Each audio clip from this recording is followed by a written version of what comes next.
ভাবছেন গোবিন্দ? তোমাকে যে আমার সঙ্গী করে নিতেই হবে, নইলে যে রাগ হারানি দেওয়ার অভিশাপ মিথ্যা হয়ে যাবে।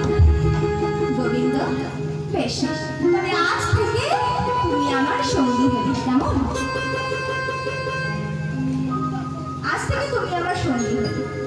তবে দেখো বাবা, অনেক কষ্ট, অনেক দুঃখ, অনেক যন্ত্রণা কিন্তু সইতে হবে। পারবে কি? দয়াময়, তুমি যদি বলো না তোমার সঙ্গী হব, এই তো যথেষ্ট। এতে আমার দুঃখের কি আছে? বেশ, তবে আজ থেকে তুমি আমার সঙ্গী হবে। এইবার শুরু হলো মা ভক্ত ভগবানের মধুর লীলা। ভগবান কিন্তু মা পদে পদে ভক্তকে পরীক্ষা করে নেন। কি গো মা, তাই তো? আজ প্রভু আমার জিজ্ঞেস করছেন, আচ্ছা গোবিন্দ, তুমি নীলাচলে তো এসেছো, তো জগন্নাথ দর্শন করেছো কি? যেমন ভগবান তেমনই তার ভক্ত বাবা, কেউ তো আর কম যায় না। ভক্ত পারবে ভগবানের উপর দিয়ে যায়। তা গোবিন্দ বসে বলছে, দয়াময়, তা তুমি কোন জগন্নাথের কথা বলছো? প্রভু আমার হেসে বলছে, কেন, ওই যে মন্দিরে যে জগন্নাথ দাঁড়িয়ে আছে, আমি তো ওই জগন্নাথের কথাই বলছি। মন্দিরে যে জগন্নাথ দাঁড়িয়ে আছে, সে তো অচল জগন্নাথ, চলতে পারে না, কথাও বলতে পারে না। কিন্তু দয়াময়, আমি যে জগন্নাথ দর্শন করেছি না, সে হলো সচল জগন্নাথ। সচল জগন্নাথ?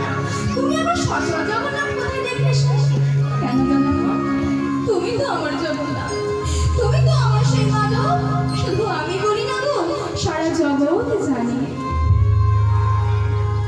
আচ্ছা গোবিন্দ, তুমি কি জানো আজকে তিথিটা কোন তিথি? জানি দয়াময়, আজকের তিথিটা হলো শুভ বিজয়া দশমী তিথি।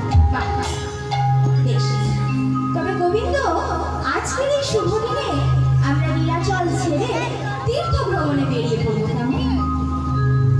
আজ প্রভু আমার সমস্ত ভক্তদের নিষেধ করে দিলেন, এই তোমরা কিন্তু কেউ আমার সঙ্গে যাবে না। কিন্তু মাগো, প্রভুর সেই নিষেধ শুনতে গিয়ে তোমাকে ছেড়ে আমি থাকবো কেমন করে? তোমাকে ছেড়ে যে আমরা থাকতে পারবো না দয়াময়। তাই সবাই চলেছে প্রভুকে অনুকরণ করে, প্রভুর সাথে নাচতে নাচতে সকল ভক্তবৃন্দরা চলেছে। আনন্দে নাচো তো, সঙ্গীতে ভক্ত গৌর কিশোর, আনন্দে নাচো।